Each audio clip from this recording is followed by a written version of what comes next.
Either she goes, or I do. Those were the 6 words my sister screamed that ruined my life. I was only 18 when my parents chose her, packing my life into 2 trash bags and locking the door behind me. Everyone thought I'd collapse on the streets. My lawyer begged me to file a lawsuit when the true extent of her betrayal came to light, but I just walked away. 10 years later, she thought she'd won it all. She had my parents under her thumb and was about to sell the family estate for millions. But as her lawyer handed her the pen at the closing table, his face went pale when he read the true owner's name. She looked up, expecting a stranger, only to see the sister she threw away standing at the head of the boardroom. I'm glad you're here.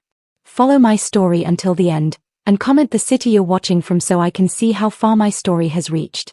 My name is Maya, and today I'm 28 years old, running a multi-million-dollar corporate strategy firm. But if you met me 10 years ago, you would have found a terrified 18-year-old girl sitting on a cold curb, crying into 2 plastic trash bags that contained every single thing she owned. That was the night my older sister, Chloe, decided I no longer had a place in our family. Chloe was 22 at the time, a master manipulator who couldn't stand sharing the spotlight. I had just received a full-ride scholarship to college, and instead of celebrating, Chloe saw a threat. She spent weeks planting quiet, poisonous lies in our parents' ears. First, it was missing jewelry. Then, it was cash mysteriously disappearing from my father's desk. But the final strike came on the night of my 18th birthday. I walked into the kitchen to find my parents staring at me with hollow, angry eyes. Chloe stood behind them, wiping away fake tears while holding a forged bank statement. She had convinced them that I was secretly draining my father's business account and using his name to take out fraudulent loans. It was completely absurd, but Chloe had spent years perfecting her role as the golden child, while I was always the quiet, studious outsider. When I tried to defend myself, Chloe cut me off with a chilling ultimatum that echoed off the high ceilings of our home. Either she goes, or I do, she screamed, her voice cracking with calculated drama. I refused to live under the same roof as a thief. My father didn't ask for my side of the story. My mother couldn't even look me in the eye. Within 20 minutes, my father packed my life into 2 black trash bags and handed me $50. Don't come back, he said cold-heartedly, locking the heavy front door behind me. As I stood on the driveway in the pouring rain, I looked up at the second-floor window. Chloe was standing there, pulling back the curtain, smiling down at me with pure triumph. The first few months after that night were a blur of absolute survival. $50 doesn't go far when you're 18 and entirely alone. I bought a rusted 1998 Honda Civic with the small savings account Chloe hadn't managed to ruin, and for nearly a year, that backseat was my bedroom. I showered in 24-hour gym locker rooms, washed my clothes in gas station sinks, and worked 3 separate jobs, waitressing early mornings, working retail during the day, and stocking night shifts at a local grocery store, all while keeping up with my college coursework online. I promised myself I would never let the bitterness consume me. While Chloe was living comfortably at home, leeching off our parents, I was learning the brutal value of every single dollar. My life changed completely during my junior year when I met Arthur. He was a retired, no-nonsense real estate developer who frequented the diner where I waitressed. He noticed I always spent my 10-minute breaks studying financial reports and property market trends. One morning, after watching me handle a difficult customer with quiet grace, he set his mug down and asked me where I saw myself in 5 years. When I told him my dream was to build something no one could ever take away from me, Arthur saw something in me that my own family never had. He took me under his wing, mentoring me in commercial property acquisition and corporate restructuring. I worked twice as hard as anyone else in his firm, soaking up every piece of knowledge like a sponge. By 26, I had launched my own secondary property management business, slowly buying up undervalued commercial real estate across the state. I cut all emotional ties with my biological family. I changed my phone number, blocked their social media accounts, and buried the memory of that rain-slicked driveway deep inside. I didn't need revenge, my success was my peace. Or so I thought, until 2 years later. While reviewing regional public foreclosure filings for potential business acquisitions, a familiar address flashed across my monitor. It was my parents' historic 5-bedroom estate in the suburbs, the very house I had been thrown out of. The bank was placing it on the auction block due to massive, unpaid mortgage debt. My heart stopped. My parents had paid off that house decades ago. Something was terribly wrong. I couldn't understand how a fully paid-off house was suddenly facing immediate foreclosure. Driven by a mixture of shock and lingering curiosity, I hired James Mitchell, a top-tier private investigator, to dig into my family's financial history over the last 10 years. What his report revealed was far worse than anything I could have imagined. Chloe hadn't just replaced me, she had systematically destroyed our parents. Shortly after I was thrown out, Chloe convinced my aging parents to grant her full power of attorney, claiming she needed it to manage their affairs. Instead, she used it as a license to plunder. She drained my father's life savings, emptied my mother's retirement accounts, and opened multiple credit cards in their names to fund her lavish lifestyle, designer clothes, luxury trips, and failed business ventures. When the money ran dry, Chloe persuaded them to take out a massive secondary mortgage on the family home, promising to invest it wisely. Instead, she blew through every dime, leaving the monthly payments completely unpaid until the bank finally stepped in.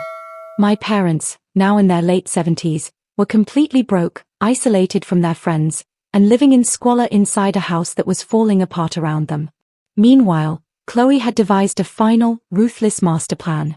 She was arranging a private, rushed sale of the estate to an anonymous corporate buyer. Her plan was to sell the house below market value, pocket the remaining equity for herself, and move our broke, bewildered parents into the cheapest, most neglected assisted living facility she could find. They were paying the ultimate price for believing the golden child. I sat in my office staring at the dossier, anger burning hot in my chest. My parents had failed me 10 years ago, but watching my sister destroy two defenseless elderly people was something I couldn't allow. I didn't call the police, nor did I confront them. That would have given Chloe a chance to run. Instead, I made a silent, strategic countermove.